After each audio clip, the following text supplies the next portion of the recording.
Queridos, que bom que você está aqui nessa noite. Que bom que você veio nessa noite celebrar Jesus e adorar ao Senhor o Todo-Poderoso. Eu quero trazer uma mensagem bem rápida para os nossos corações nessa noite, que é sobre hábitos para uma vida segundo a vontade de Deus. E eu quero te trazer algumas verdades nessa noite. Eu vou te contextualizar algumas verdades que talvez até você já esteja familiarizado, mas que, talvez por algum motivo, talvez você esteja esquecendo, ou esteja deixando de viver, ou esteja deixando para lá. Mas eu quero te trazer algumas verdades que você precisa lembrar na tua vida. E uma dessas grandes verdades que eu já quero te trazer é: Deus tem planos de paz, tem planos de prosperidade, tem planos de te dar uma esperança e um futuro glorioso. Amém? Isso é o que Deus tem para a minha vida e para a sua vida. Isso está nesse texto que nós acabamos de ler.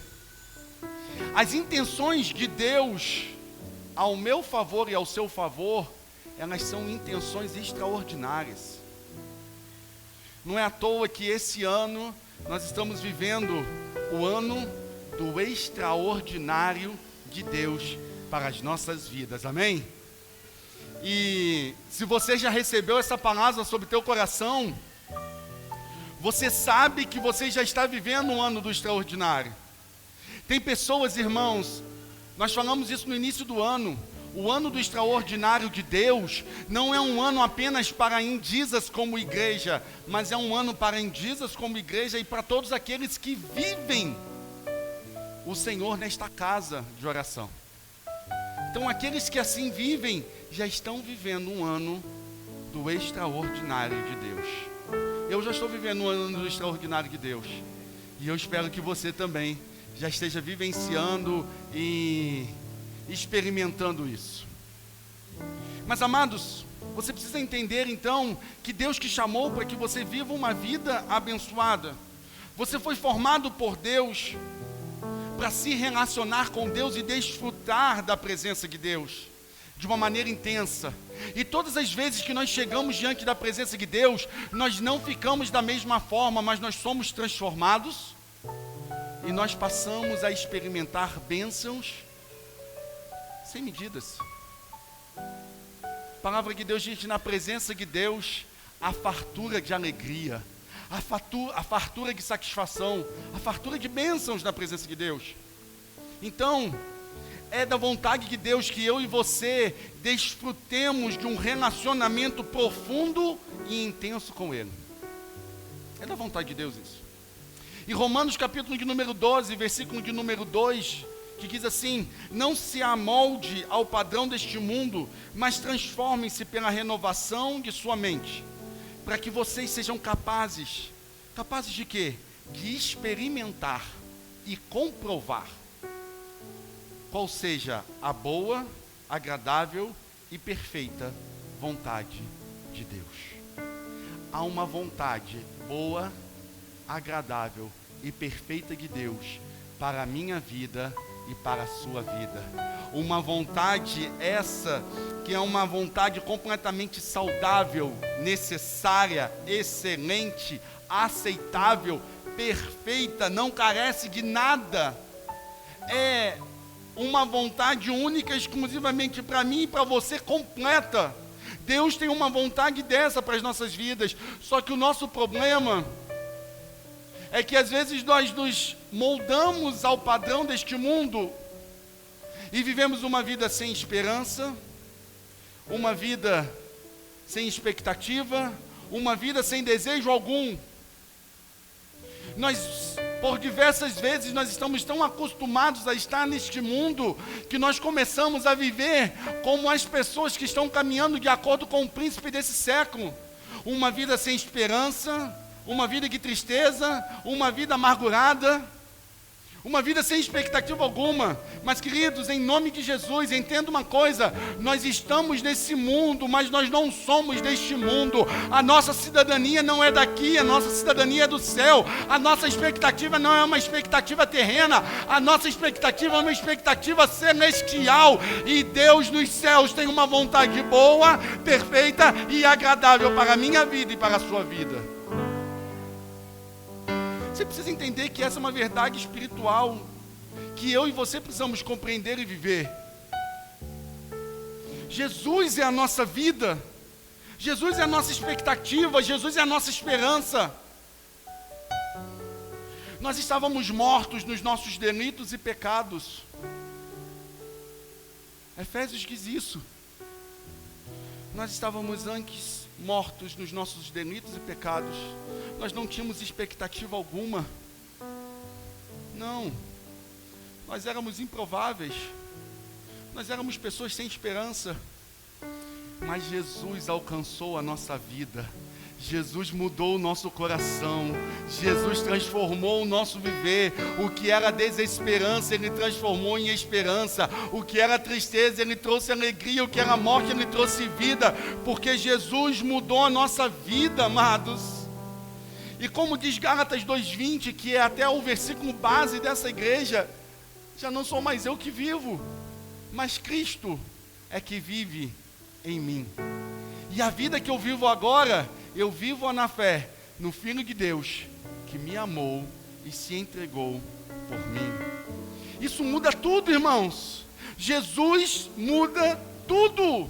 Você está entendendo? Eu vou repetir para você, porque talvez você não escutou. Jesus muda tudo. Essa verdade que Jesus Cristo entrou na minha vida e na sua vida, muda todo o quadro, irmãos. Todo o quadro. Você precisa entender isso. A partir do momento em que Jesus entrou na minha vida e na sua vida, e Ele se tornou o Senhor nosso e Salvador nosso, a sua vida mudou. As suas prioridades mudaram. Sua expectativa mudou. O que antes não era expectativa, agora passou a ter expectativa. O que antes era tristeza e morte, agora passou a alegria e vida. A sua expectativa mudou. Mas repare que no texto que nós lemos de Provérbios 12, de Romanos 12:2, ele é muito claro quando ele diz que é necessário um processo de transformação da sua mente. Para quê? Para que você experimente qual é a boa, perfeita e agradável vontade de Deus. Nesse sentido, eu preciso te falar que nós viemos durante toda a nossa vida sendo moldados para viver pela morte. Mas Jesus entrou na nossa vida, mudou a nossa história, mudou o nosso coração. E hoje a gente até canta: diferente hoje é o meu coração. Diferente hoje é o meu coração. Jesus Cristo me deu paz e perdão. Sim, hoje, diferente hoje é o meu coração. Porque Ele me deu uma nova vida. Então, se antes nós estávamos sendo moldados para a morte, quando Jesus entrou na nossa vida, nós passamos a sermos moldados para experimentar cada vez mais a vontade de Deus. E para isso, é importante que eu e você desenvolvamos novos hábitos de vida. Não é possível, meu amado, não é possível você falar que Jesus salvou a sua vida. Olhe para cá. Não é possível você falar que Jesus salvou a sua vida, que Jesus mudou a sua história, e você continua vivendo os mesmos hábitos que você vivia antigamente. Não é possível isso. Não é possível você dizer que Jesus te deu uma nova vida e você continua tendo os mesmos hábitos antigos. Não. E eu quero literalmente falar isso com você hoje, porque você e eu precisamos desenvolver hábitos que contribuem para uma vida mais conectada com Deus. Talvez você esteja me perguntando: pastor, o que é hábito? Hábito nada mais é do que uma inclinação para alguma ação ou disposição de agir constantemente, de certo modo, e ela é adquirida para frequentemente você ficar numa repetição de um ato. é adquirida pela frequente repetição. Então entenda, meu amado, se você formou um hábito de vida, da mesma forma que você aprendeu e formou um hábito, você pode desaprender ou gerar novos hábitos. Porque a nossa vida com Jesus consiste necessariamente em mudança de hábito de vida. Se você está diante de um crente, que ele fala que ele é crente, que ele fala que ele é salvo, que ele fala que Jesus entrou na vida dele e ele teve um encontro real e pessoal com Jesus, e a vida dele continua da mesma forma, meu irmão, você está diante de um mentiroso. Porque ninguém que tem um contato real e pessoal com Cristo Jesus permanece da mesma forma. Todo mundo que tem um encontro real e pessoal com Jesus Cristo é transformado de fé em fé, de glória em glória. Pastor, eu sou crente, mas ainda tenho hábitos que eu não mudei. Você tem que tomar cuidado. Se necessariamente você mudou, se necessariamente você entregou sua vida para Jesus, ou se você permitiu que necessariamente Jesus tratasse com o teu coração. Porque se você não permitir, ou se você não tiver um encontro com Jesus, não adianta. Você não vai mudar. Porque é Ele que muda nosso coração. E é Ele que muda a nossa vida. E eu quero nessa noite destacar 5 práticas de vida. Eu quero destacar 5 práticas de uma vida que você vive de acordo com a vontade de Deus. De uma vida que você vive de acordo com a vontade de Deus. Primeira prática para você viver segundo a vontade de Deus é: desenvolva a prática de um relacionamento diário com Deus.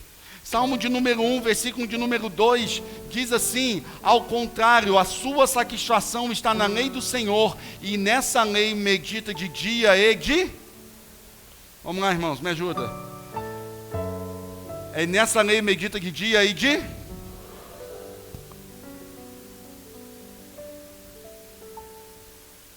Preste atenção numa coisa. Jesus não chamou você para ter um relacionamento com Ele ocasional de final de semana. Jesus não salvou eu e você para que a gente se reúna com Ele apenas final de semana.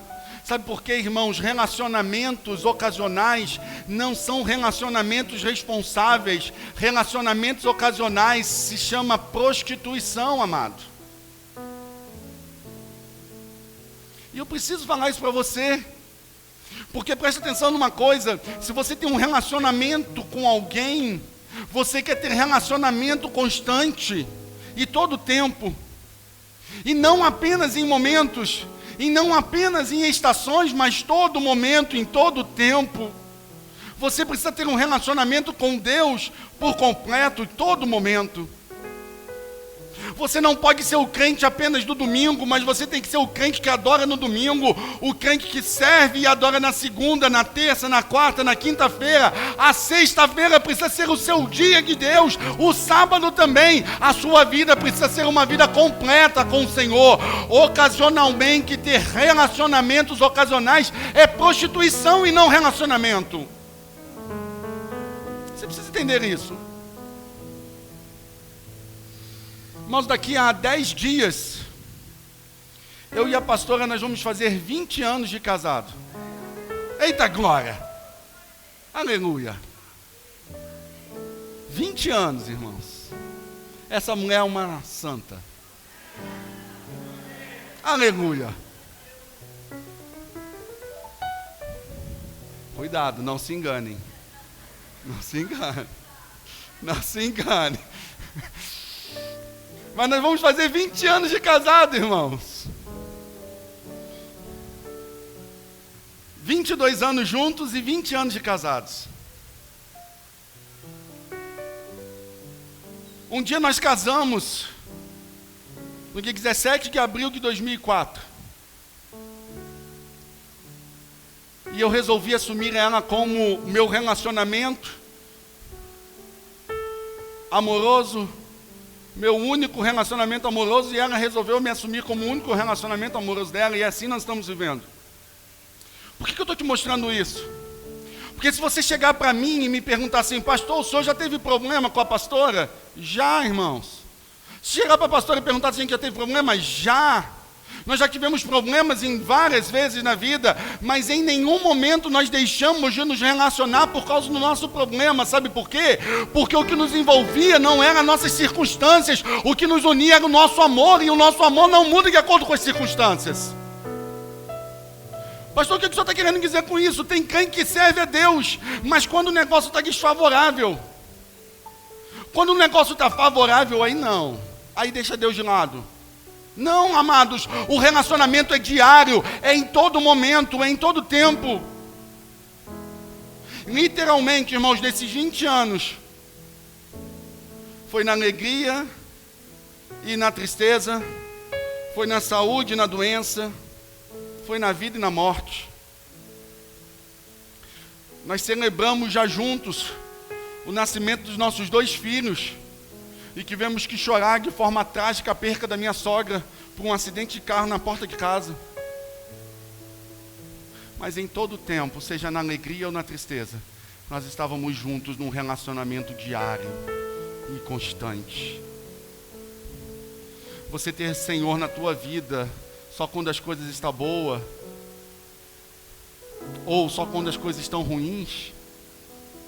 Na hora que o pau está quebrando, corre para Jesus, mas na hora que está tudo tranquilo, deixa para lá.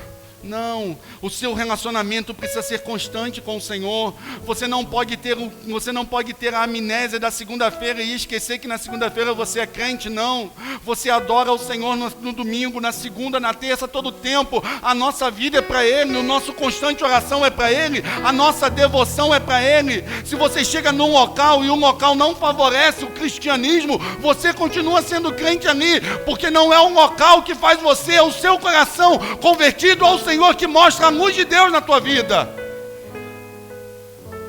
Então entenda, se você quer viver uma vida segundo o coração de Deus, segundo a vontade de Deus, desenvolva a prática de relacionamento diário com Deus. Tem crente, irmãos, que só canta no domingo, na segunda, terça em diante não fala nada, quando não sai palavra de maldição da boca dele.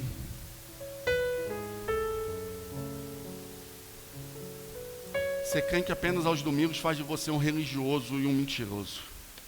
E eu preciso te dizer que o religioso e o mentiroso ficarão de fora naquele dia. Sabe por quê? Não queira dar um beijinho a Jesus no domingo e depois querer passar a eternidade toda com Ele, se você vai ser um estranho para Ele. Não queira isso. Não queira. Em nome de Jesus, não queira. Segunda coisa que você precisa entender: tem alguém para que você possa prestar contas. Tem alguém que você possa prestar contas da sua vida. Desculpa. Tiago 5,16 vai te dizer: portanto, confesse os seus pecados uns aos outros e orem uns pelos outros para serem curados. Amados, preste atenção numa coisa: eu e você não fomos criados para andar sozinhos. Nós não fomos criados para andarmos sozinhos. Relacionamentos saudáveis nos ajudam a crescer em nosso relacionamento com Deus. Nós andarmos com pessoas maduras na fé nos ajuda a aprender com os erros e os acertos que elas já viveram. E isso também nos ajuda a pensar a melhor forma de buscarmos mais a Deus e tomarmos decisão. E você precisa entender que um ponto importante nesse momento é o seguinte: todas as vezes que Satanás quiser derrotar a tua vida ou destruir a tua vida, ele vai tentar te afastar da comunhão. Porque, queridos, deixa eu te falar uma coisa: Jesus tem um plano para a sua vida, sim ou não? Sim ou não, irmãos? O diabo tem um plano para a sua vida, sim ou não? Sim também, pode falar assim com gosto. Porque se você não sabe, Satanás tem um plano para a sua vida e para a minha vida.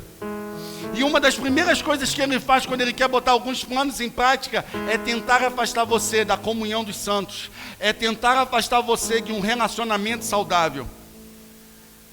Porque uma das principais maneiras de o Satanás aprisionar uma pessoa é manter oculto os seus pecados, é manter oculto as suas falhas e fazer com que essa pessoa fique distante de quem pode tratar ela. Salmo de número 32, verso de número 3 diz: enquanto eu mantinha os meus pecados ocultos e escondidos, o meu corpo definhava de tanto gemer. Se você quer viver segundo a vontade de Deus, você precisa ter pessoas que toquem o teu coração. Você precisa ter pessoas que falem ao teu coração. E você precisa parar de querer ter pessoas ao teu lado que apenas amassageiem seu ego e falem: não, amiga, você está certa. Não, brother, continua assim. Não.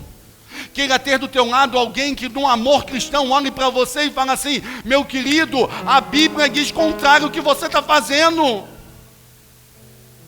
Aí você fala: pastor, eu fico com raiva de pessoas quando elas chegam para falar isso. Meu amado, se alguém que te ama e que quer viver contigo um relacionamento saudável, se essa pessoa, ela se coloca diante de Deus e te traz uma palavra de correção, e você se mostra rebelde a ela, raivosa a ela, e você não quer mais estar próximo dela, você só mostra a face do seu ego e do seu caráter mais vil possível. Porque se alguém te ama e quer pagar o preço junto com você, permita ser pastoreado, permita ser cuidado por alguém. Eu falava esses dias, irmãos, tem pessoas às vezes que saem de muitas igrejas falando: eu fui ferido na igreja. Irmãos, e eu tenho um ministério, literalmente o Senhor já me falou isso, eu tenho um ministério literalmente para tratar crentes que foram feridos por um processo de religiosidade. O Senhor já me falou isso uma vez. E eu trato. Pela bondade de Deus, a gente tem recebido graça do Senhor para tratar. Mas às vezes tem pessoas que chegam para sentar perto de nós e para falar que foi ferido pela igreja. Na verdade não foi ferido nada. Sabe o que ela foi? Ela não aceitou correção, porque alguém queria corrigi-la e ela falou: não. Preste contas a alguém da sua vida, se submeta a alguém. Permita que alguém fale ao teu coração e pastoreie teu coração. Há pastores nessa casa, além de mim, da pastora Kézia, a gente ainda tem outros pastores auxiliares que nos ajudam. Nós temos líderes de ministérios, de jovens, de adultos, de crianças. Nós temos líderes de pequeno grupo que são treinados para cuidar do seu coração e para pastorear a sua vida. Mas se você não se permitir ser cuidado, você vai ficar sozinho. E eu vou te falar uma coisa. Eu conheço a igreja que eu pastoreio. E quem me conhece sabe, eu não sou de florear aqui não, e nem de ficar fazendo charme. Quando está errado eu falo que está errado, quando está certo eu falo que está certo. E uma coisa eu posso te falar: nessa casa só fica sem pastoreio quem desejar. Porque quem quiser ser pastoreado vai ser cuidado, vai ter seu coração cuidado. Mas tem pessoas que não estão prontas nem para serem amadas ainda. Pessoas que não estão prontas nem para serem amadas ainda. Então, entenda, Provérbios 17 diz: assim como o ferro afia o ferro, o homem afia o seu companheiro. Se permita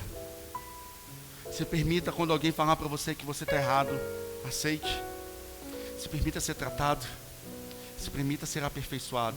Se você quer viver segundo a vontade de Deus, primeira coisa, tenha uma vida de relacionamento diário com Deus. Segundo, tem alguém para você prestar contas, tem alguém para que você seja pastoreado.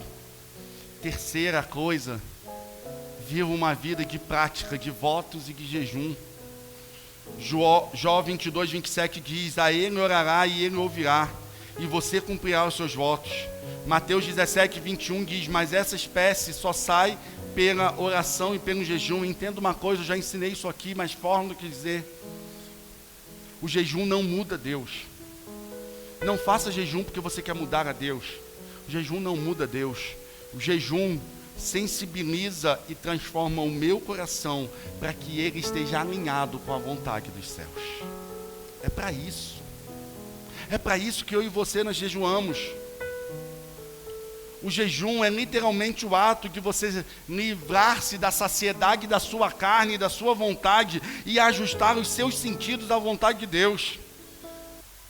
Às vezes Deus se manifesta com uma glória poderosa, às vezes Deus vem com um alimento suave, independente do que seja, mas nós, quando estamos jejuando e estamos em voto ao Senhor, em propósito a Deus, nós estamos esvaziando a nós mesmos para que Deus nos encha, amados. E essa é uma disciplina espiritual que eu e você não podemos abrir mão.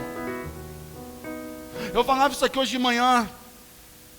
Tem crentes que chegaram para essa igreja que quando a gente fala que vai jejuar, os crentes se espantam. Como assim? Vocês jejuam? Sim, nós somos crentes. E crente jejua. Amém? Crente ora. Crente busca o Senhor. Quando é que foi a última vez que a sua família viu você orando dentro da sua casa? Quando foi a última vez que a sua família viu você fazendo um voto ao Senhor e cumprindo o seu voto? Estava acabando de chegar aqui para a celebração, uma pessoa me parou, uma filha dessa casa me parou e falou: pastor, o senhor lembra daquele concurso que o senhor orou por mim? Lembro. Eu fiz um voto ao Senhor, que se eu passasse, eu iria fazer algo a Deus. E eu passei. E eu estou cumprindo o meu voto hoje para a honra e glória do nome de Jesus. É isso, irmãos, é sobre isso, é sobre cumprir o voto, é sobre viver uma vida com o Senhor de relacionamento diário. Nós jejuamos, irmãos, nós oramos, nós buscamos ao Senhor. E o meu conselho nessa questão para você é: se você está realmente preocupado com o seu avanço espiritual, se você está realmente preocupado em viver a vontade de Deus, se você está realmente preocupado em crescer em novo poder, em nova vida, em nova alegria, novo avivamento, você precisa se empenhar em ter votos ao Senhor, em jejuar e orar ao Senhor.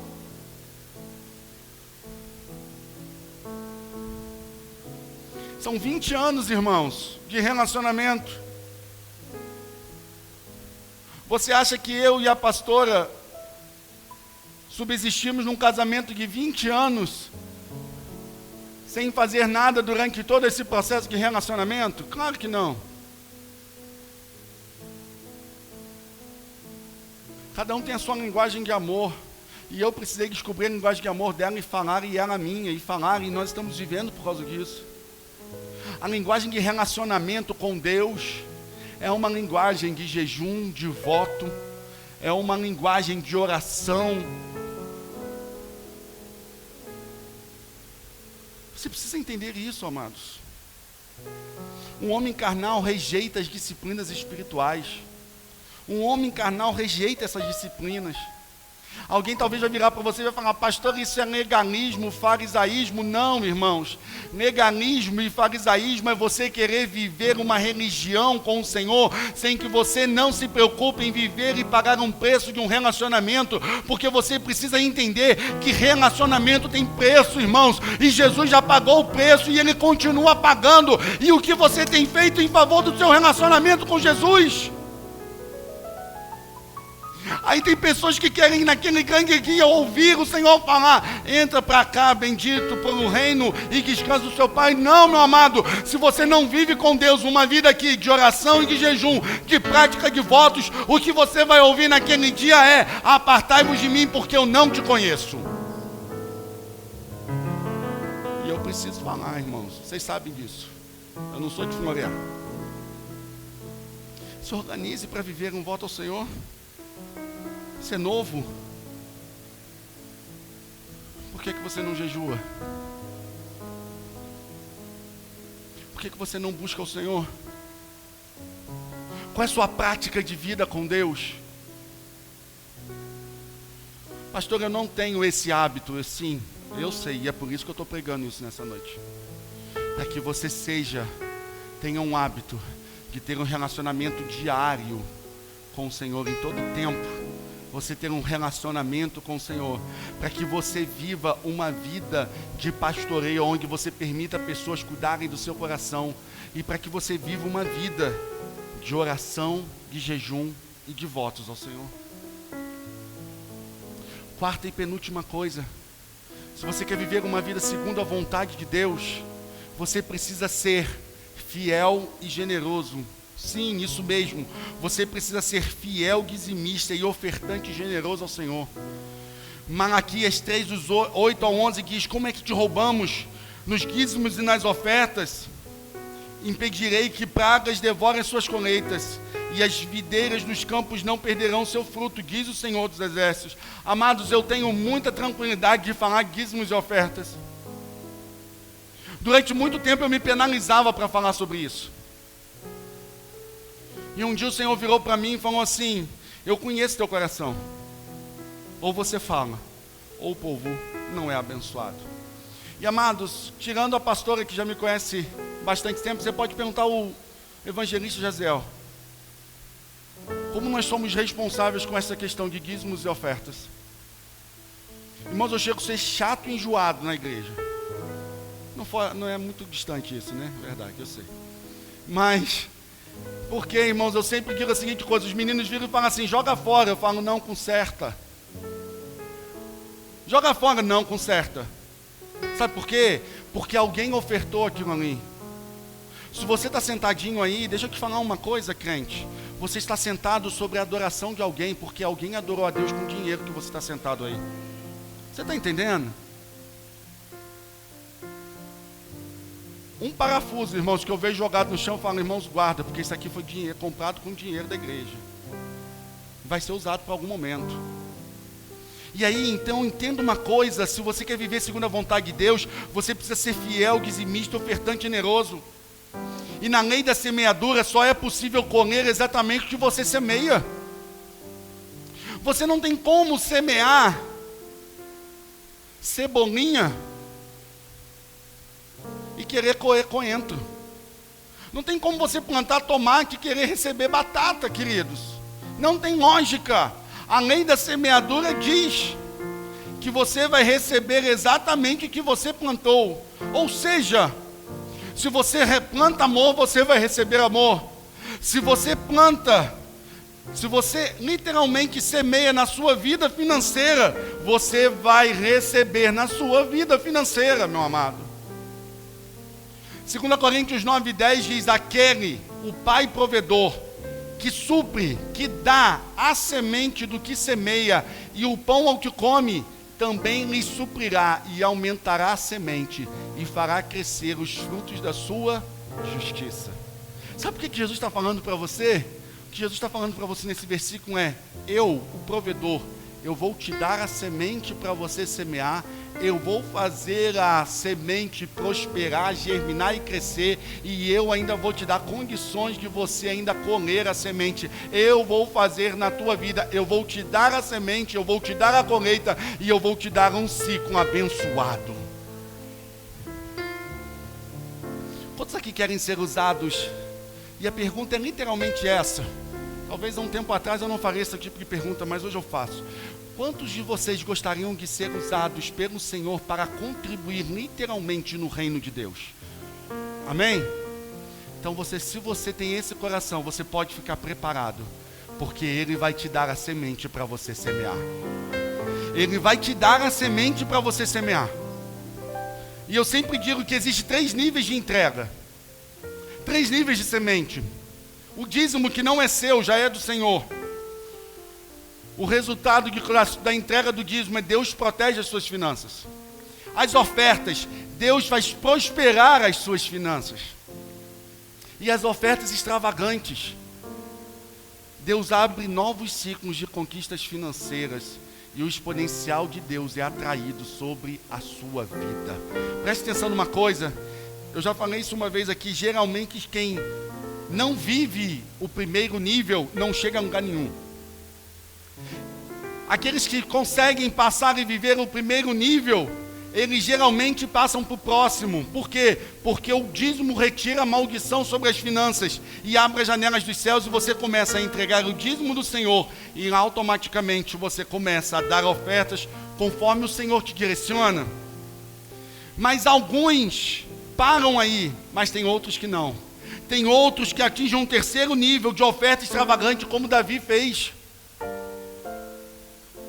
Davi fez uma oferta extravagante na construção do templo. E eu vou te falar uma coisa: esse padrão de ofertas extravagantes não é uma exceção. Não, meu irmão, na Bíblia isso é uma realidade. É um padrão que eu e você devemos adotar. Presta atenção numa coisa: Deus quer fazer com que eu e você sejamos prósperos para abençoar o reino dele e a vida de outras pessoas, irmãos. Você precisa entender isso. Eu vou te chamar a atenção para uma coisa aqui. Muitos aqui não estão nem vivendo o primeiro nível. Não entregam o seu dízimo. E já falaram mais de uma vez a seguinte coisa: não, agora eu vou começar a fazer. E já se passou 1 ano, 2 anos, 3 anos e você não fez nada. Sabe por quê? Porque você continua se movendo pelas circunstâncias e não se move por obediência e não se move por fé. Hoje você precisa decidir ter um novo hábito e falar: Senhor, eu prefiro 90% consagrado a Ti do que 100% amaldiçoado. Pastor, Deus vai me amaldiçoar se eu não entregar o dízimo? Não, não é isso que eu estou falando. Eu não estou falando que Deus vai te assintosamente amaldiçoar, mas Deus não tem parte com as tuas finanças. E eu vou te falar uma coisa: aonde Deus não está, você sabe o restante. No reino espiritual não existe nada neutro. Não existe nada neutro. Então, seja fiel ao Senhor. Seja fiel na totalidade e não seja fiel em partes. Eu já disse isso. Ser fiel em partes é ser infiel na totalidade. Tem pessoas que falam: não, eu recebo R$1.500, vou dar o meu dízimo, R$150. Amém, louvado seja Deus. Aí ela vai e ganha uma herança, R$500 mil. Aí ela olha: 50 mil de dízimo? Ah, não vou dar não. 10. Resolver aqui com o Senhor 10. Vou barganhar aqui com Jesus. Não, irmãos. Presta atenção numa coisa. Se você está sendo fiel por causa do valor, você não está sendo fiel por causa do seu caráter e do seu coração convertido. Não é assim. Se você for fiel de acordo com o valor e não com a fé e com o caráter, você não está vivendo em fidelidade com o Senhor. Deus não disse para eu e você sermos fiéis apenas no nosso salário mensal. Não.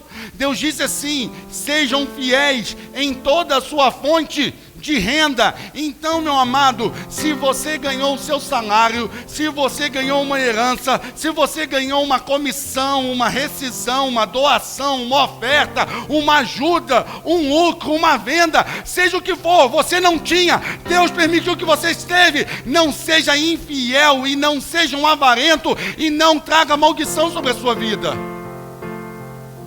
Seja fiel na totalidade. Seja fiel na sua totalidade. Irmãos, eu já falei isso aqui. Em nome de Jesus, irmãos, o Senhor ainda vai me dar condições de dar um dízimo de R$100 mil para a honra e glória do nome de Jesus. Eu creio.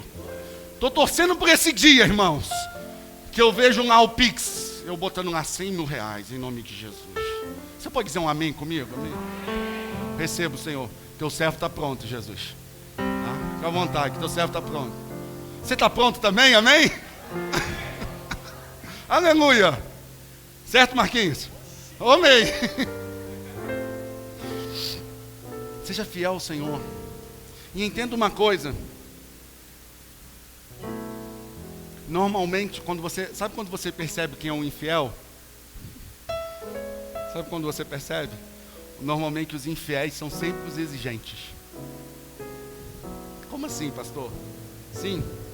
O infiel é aquele que exige que o ministério infantil esteja lindo, perfeito, mas que não contribui com uma cadeira. Não ajuda em nada. O infiel é aquele que fala assim: nossa, a igreja está quente. Aí na hora que o pastor fala assim: vamos comprar o ar-condicionado. Não. Para aí, pastor. Vai parando com esse negócio. Você precisa desenvolver uma vida de fidelidade ao Senhor e entender que a sua adoração é que sustenta o reino do Senhor. Irmãos, mais uma vez eu digo, todos nós tínhamos que, todo crente tinha que ser 100% fiel ao Senhor. Sabe por quê? Porque você está sendo abençoado aqui. Alguém pagou pela cadeira que você sentou. Alguém está pagando por essa luz que está ligada. Alguém pagou por esses instrumentos que estão tocando.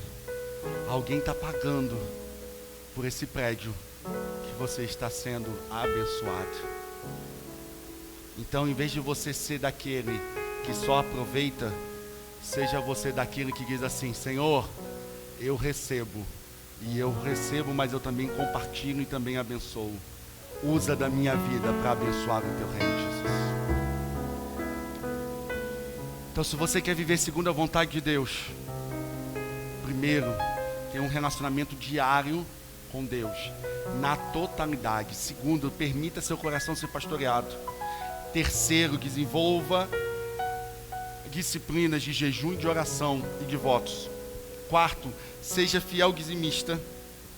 Seja fiel dizimista e ofertante, fiel, generoso. E quinto e último, pertença a uma igreja. Pertença a uma família espiritual. Não deixemos de reunirmos como igreja, segundo o costume de alguns, mas procuremos encorajar-nos uns aos outros ainda mais, quando vocês veem que se aproxima um dia. Igreja é a nossa família espiritual, irmãos. É o ajuntamento dos filhos de Deus. É a interação mútua de comunidade cristã. Essa interação mútua de comunidade cristã é a essência da vida cristã, irmãos. Jesus veio e estabeleceu duas instituições, uma chamada família biológica e outra chamada família espiritual. Uma é a nossa família de casa e outra é a nossa família chamada igreja. Entenda, a igreja nos ajuda a desenvolver um senso de pertencimento, de fazer parte de algo muito maior. A igreja é um ambiente onde você é encorajado a vencer, a você a crescer, a você a desenvolver. Atos capítulo de número 2 diz: eles se dedicavam aos ensinos dos apóstolos, e à comunhão, e ao partir do pão, e às orações. E todos estavam cheios de temor, e muitas maravilhas e sinais eram feitos pelos apóstolos. Os que criam mantinham unidos. Os que criam se mantinham unidos, estavam em igreja, e tinham tudo em comum. Igreja é imprescindível para que você cresça e para um cuidado mútuo do corpo. Realmente, juntos nós somos melhores. Mas, pastor, igreja é muito complicado. E igreja é muito difícil. Irmãos, igreja não é perfeito. E eu sou defensor, irmãos, de igreja. Eu falava hoje pela manhã, irmãos, esse mês de março, eu fiz 31 anos que eu entreguei a minha vida para Jesus. Não tenha nada que você me fale acerca de igreja que eu não conheça. Ou que eu não conheça, ou que eu mesmo já não tenha vivido. Conheço tudo dessas coisas, irmãos. Não tem nada que você não me conte que eu vou virar e falar assim: isso aí para mim é surpresa. Não, não é. Eu conheço. Mas cada dia que passa eu sou mais apaixonado pela igreja de Jesus. Cada dia que passa eu tenho mais vontade de servir a igreja de Jesus. Mesmo com muita gente sendo infiel, muita gente sendo ingrata, muita gente tripudiando sobre Jesus, muita gente fazendo as coisas erradas. Sabe por quê? Eu preciso te dizer, sabe por quê? Porque o meu coração não está na igreja, o meu coração está em Cristo Jesus, o dono da igreja. Eu já disse isso aqui, irmãos, eu pastoreio em Jesus. Mas eu não sou chamado pela Indizes, eu fui chamado pelo Senhor. Eu fui chamado pelo Senhor aos meus 14 anos de idade. Eu recebi meu chamado pastoral, nem imaginava que existiria Indizes um dia. por que você às vezes se decepciona? Porque você dá às pessoas um lugar no teu coração que você deveria dar somente a Cristo. É por isso que você se decepciona com a igreja. O meu coração está em Jesus. Eu amo a igreja, mas o meu coração não está na igreja. A igreja está no meu coração. É diferente. Pastor, mas as pessoas me feriram. A igreja me feriu, as pessoas me feriram, as coisas me feriram. Ei, querido, presta atenção numa coisa. Jesus foi ferido pelas pessoas.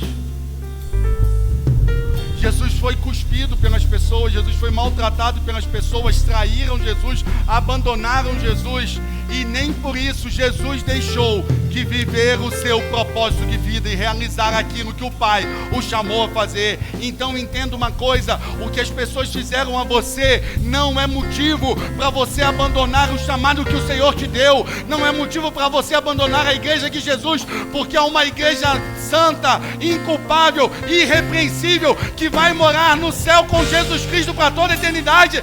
E eu e você faremos parte dela em nome de Jesus. Há uma igreja santa, salva. E como a gente sempre quis, igreja não é um lugar para você frequentar. Frequentar, você frequenta o shopping.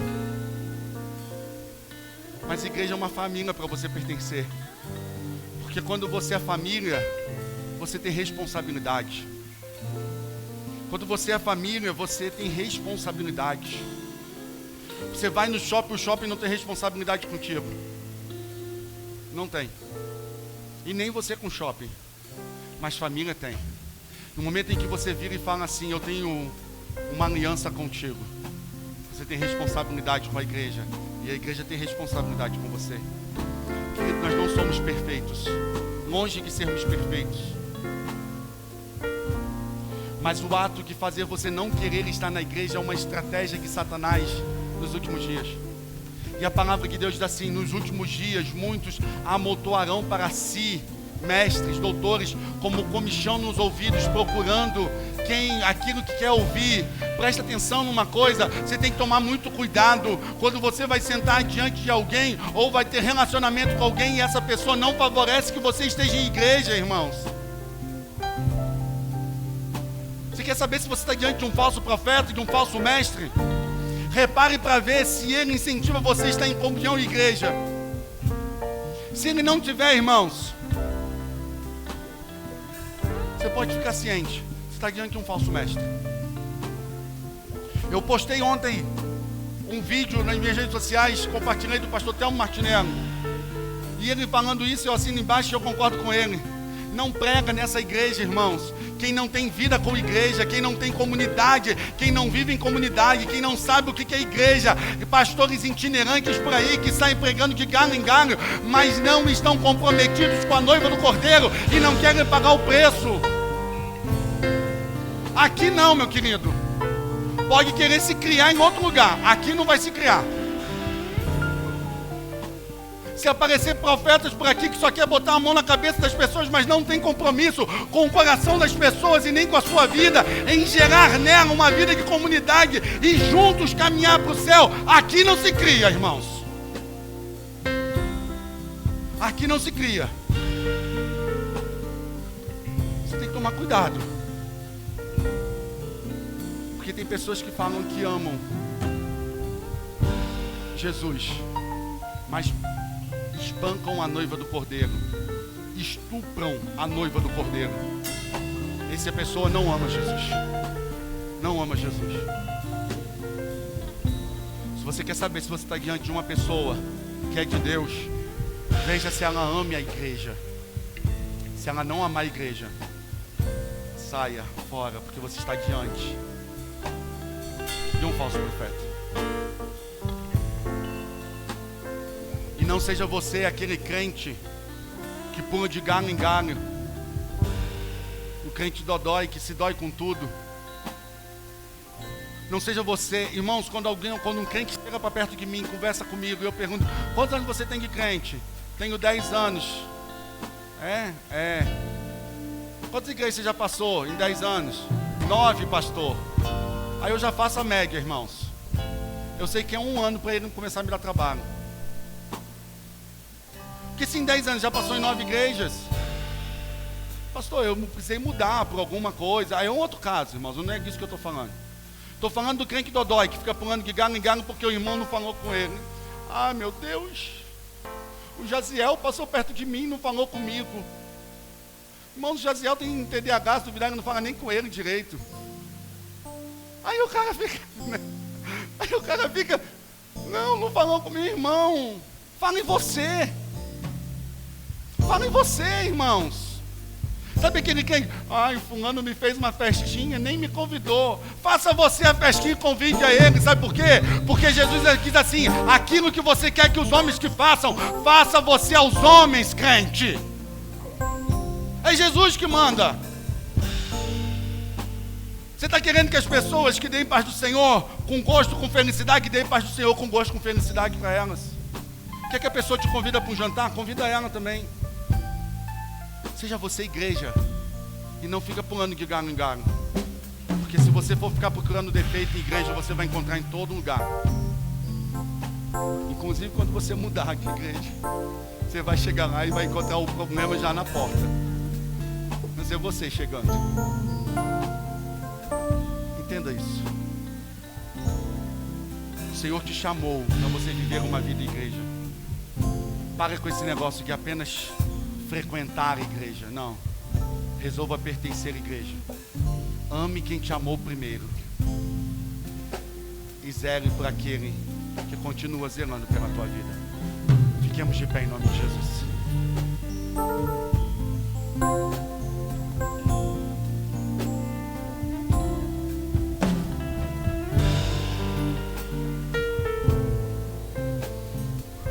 Quero que você feche seus olhos.